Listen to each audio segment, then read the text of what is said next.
एक सन की आशिक जिसे एक मास्टरनी से प्यार हुआ, वो भी एक तरफा। शादीशुदा महिला टीचर के प्यार में पड़कर वो इस कदर सनक चुका था कि उसे सही गलत में कोई फर्क की सुध नहीं रहती थी। वो क्या कर रहा है, किसके साथ कर रहा है, उसे किसी बात की कोई सुध नहीं रहती थी। नमस्कार, आप देख रहे हैं क्राइम सीन। मैं हूं आपके साथ नितेश तिवारी। बांसवाड़ा जिले का एक सन की प्रेमी जिसने 5 महीने पहले एक महिला टीचर की दिन दहाड़े सड़क पर बेरहमी से हत्या कर डाली, क्योंकि वो उस महिला टीचर से एक तरफा इश्क करता था। महिला शादीशुदा थी, बावजूद इसके वो उसके पीछे हाथ धोकर पड़ा था। महिपाल भगोरा ने बस स्टैंड के पास बैठी एक महिला टीचर को कुछ महीने पहले बेरहमी से मौत के घाट उतारा था। इसके बाद वो वहां से धारदार हथियार लहराता हुआ फरार भी हो गया था। तभी से पुलिस उसकी तलाश कर रही है। महिपाल को पकड़ने के लिए बांसवाड़ा और उदयपुर की पुलिस संयुक्त रूप से काम कर रही थी। उसकी तलाश काफी वक्त से की जा रही थी। उसे पकड़ने के लिए उस पर 25,000 रुपए का इनाम भी रखा गया था। पुलिस से बचने के लिए महिपाल ने ट्रक चलाना शुरू कर दिया ताकि उसे कोई पहचान न सके। उसने अपना हुलिया काफी बदल लिया था।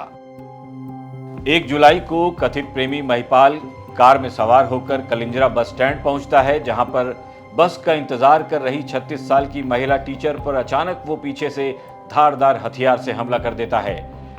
घटना वाली जगह पर अफरा तफरी मच जाती है। इसके बाद उस महिला को अस्पताल पहुंचाया जाता है, जहां इलाज के दौरान उसकी मौत हो जाती है। इसके बाद से ही पुलिस महिपाल की तलाश में जुटी है। तब पुलिस उसके पीछे लगी थी तो महिपाल मौके से फरार हो रहा था। इस बीच उसकी कार खराब हो जाती है। फिर वो कार छोड़कर वहां से भाग जाता है, लेकिन पुलिस ने भी ठान लिया था कि महिपाल को किसी भी कीमत पर पकड़ कर ही रहना है। एक साथ 2025 को कलिंजरा थाना क्षेत्र के अंदर एक बड़ा हीनियस मर्डर हुआ था। उसमें लीला जो एक शिक्षिका थी, उनको महिपाल नाम के व्यक्ति ने तलवार से उनकी हत्या कर दी थी। मामला बड़ा ही गंभीर था और बड़ी सनसनी भी हुई थी, समाज में भय भी व्याप्त हुआ था। तो उसमें महिपाल जो मुख्य आरोपी था, इसको अरेस्ट करने के लिए टीमें बना रखी थी और निरंतर प्रयास कर रही थी, लेकिन ये फरार चल रहा था। और कल इसको उदयपुर पुलिस की सहायता से इसको उदयपुर से डिटेन किया है और आज इसकी गिरफ्तारी दिखाई गई है। और अब हम इससे अनुसंधान कर रहे हैं। आगे हम इससे अभी पुलिस अभिरक्षा में है। अनुसंधान के बाद जो भी स्थिति होगी वो बता दीजिए। प्रारंभिक पूछताछ में क्या बताया इसने, कहा था इसने? ये जगह जगह पे छिप रहा था। ये दूसरे जिलों में था, राजस्थान से बाहर भी रहा है। ये बाहर देश से बाहर जाने की भी इसने योजना बनाई है। काफ़ी शातिर अपराधी है।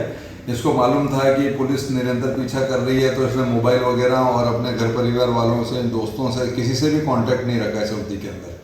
पर हम लगातार चेस कर रहे थे और जो ह्यूमन इंटेलिजेंस और टेक्निकल इंटेलिजेंस है, उसके माध्यम से सफलता मिल सकी और उदयपुर पुलिस के सहयोग से हमने सीखा। महिपाल उस महिला टीचर को धोखेबाज कहकर पहले भी हमला कर चुका था। जब हमले में महिला टीचर की उंगलियां कट गईं, इसके बावजूद भी उसी महिला टीचर ने महिपाल की जमानत करवाई। अब उस महिला ने ऐसा क्यों किया, डर, इसकी वजह कोई डर थी या फिर कोई और वजह थी, ये नहीं पता चला है। लेकिन महिला शादीशुदा थी, बावजूद इसके उसने एक तरफा प्यार करने वाले कथित प्रेमी महिपाल से मार क्यों खाई, अपनी उंगलियां क्यों कटवाई और उसकी जमानत क्यों करवाई, ये बात हजम करने में थोड़ी दिक्कत होती है। लेकिन यही सच था। इसके बाद महिपाल की हिम्मत और बढ़ गई। अब वो हर हाल में उस महिला टीचर को पाना चाहता था, उसे अपना बनाना चाहता था। लेकिन जब वो ये करने में नाकाम रहा तो उसने उस महिला टीचर को दिन दहाड़े धोखेबाज कहते हुए बेरहमी से कत्ल कर डाला। सन की प्रेमी ने अपनी माशूका को तलवार से मारकर मौत के घाट उतारकर खुली खेल खेला था।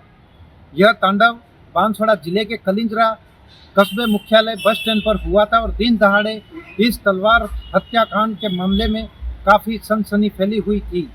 नृशंस हत्या को देखकर शिक्षा विभाग भी दहक गया था, तो वहीं बस स्टैंड पर खड़े लोग भी मूक दर्शक तमाशा बनकर देखते रह गए थे। हम आपको बता दें, यह घटना बांसवाड़ा जिले के अंदर करीब 5 माह पहले घटी थी। शिक्षिका लीला ताबियार जिले के सज्जनगढ़ में शिक्षिका के रूप में अध्ययनरत कराने वहां छात्रों को पढ़ाने निकली थी, लेकिन बस स्टैंड पर कार में सवार होकर आरोपी महिपाल आया और हाथ में तलवार लेकर बस स्टैंड पर बस का इंतजार कर रही शिक्षिका लीला ताबियार पर ताबड़तोड़ हमला कर उसे मौत के घाट उतारकर खूनी खेल कर कार में सवार होकर भागा। लेकिन आगे कुछ देर जाकर कार भी पेड़ से टकरा गई और तलवार और कार वहीं छोड़कर आरोपी महिपाल फरार था। पुलिस ने जगह जगह दबिश दी, लेकिन बार बार आरोपी महिपाल अपनी मोबाइल लोकेशन चेंज करता रहा, जिससे पुलिस को वो चकमा देता रहा। पुलिस पीछे तो आरोपी आगे, इस तरह का खेल चलता रहा। लेकिन उदयपुर पुलिस ने आरोपी महिपाल को हाई टेक्नोलॉजी ट्रैक करके उसको पूरी तरह से ट्रैक किया और उसको गिरफ्तार कर लिया। उसके बाद जिला पुलिस अधीक्षक बांसवाड़ा सुधीर एसपी ने आज प्रेस वार्ता कर पूरे घटनाक्रम की जानकारी दी और बताया कि आरोपी महिपाल विदेश भागने की फिराक में था, लेकिन पुलिस के हाईजैक जो टेक्नोलॉजी थी उसके ट्रैक करने के चक्कर में वह पूरी तरह दबोचा गया और वह गिरफ्तार हो गया, वरना कुछ समय बाद वो विदेश भाग जाने की तैयारी में था। एसपी सुधीर जोशी ने यह भी बताया कि उस पर 25,000 का इनाम भी तय कर रखा था कि जो भी बताए उसको इनाम दिया जाए, क्योंकि बार बार पुलिस को लोकेशन चेंज करके वह चकमा देता दिखाई दे रहा था और आरोपी महिपाल बहुत ही शातिर तरह का किस्म का इंसान था। हालांकि उसने अपनी माशूका को मौत के घाट उतार दिया। उसके बाद उस शिक्षिका के परिजनों ने भी पुलिस को गुहार लगाई थी कि उसके परिजनों को भी सुरक्षा मुहैया कराई जाए। इसके लिए भी धरना प्रदर्शन हुआ और उसको सुरक्षा दी गई थी, क्योंकि आरोपी पे विश्वास नहीं था कि कब किसके साथ अनहोनी घटना को अंजाम दे दे। उसके सर पर खूनी मंजर का तरह एक तरह खून सवार था, उसी को लेकर आरोपी बहुत गुस्सा था। उसने कई वीडियो भी वायरल किए थे उसके अन्य परिजनों को हत्या करने के लिए, लेकिन पुलिस की मुस्तैदी और पुलिस की चालाकी भी काम आई और उसको आखिर दबोच लिया। इस घटना को लेकर शिक्षिका के परिजनों में भी खुशी की लहर है, तो अन्य लोगों में भी खुशी का माहौल दिखाई दे रहा है। 5 महीने बाद अब हत्यारे महिपाल को बांसवाड़ा और उदयपुर पुलिस की संयुक्त टीमों ने गिरफ्तार कर लिया है। अब महिपाल को रिमांड पर लिया जाएगा। इसके बाद जब उससे पूछताछ की जाएगी तो महिपाल तोते की तरह बोलेगा कि उसने एक शादीशुदा महिला से प्यार क्यों किया और उसका कत्ल क्यों कर डाला, उससे जबरदस्ती क्यों की। आप देख रहे थे क्राइम सीन। ये खबर भेजी थी बांसवाड़ा से हमारे रिपोर्टर राजेश सोनी ने। इस खबर पर आपकी क्या राय है, हमें हमारे कमेंट बॉक्स में लिखकर बता सकते हैं। नमस्कार।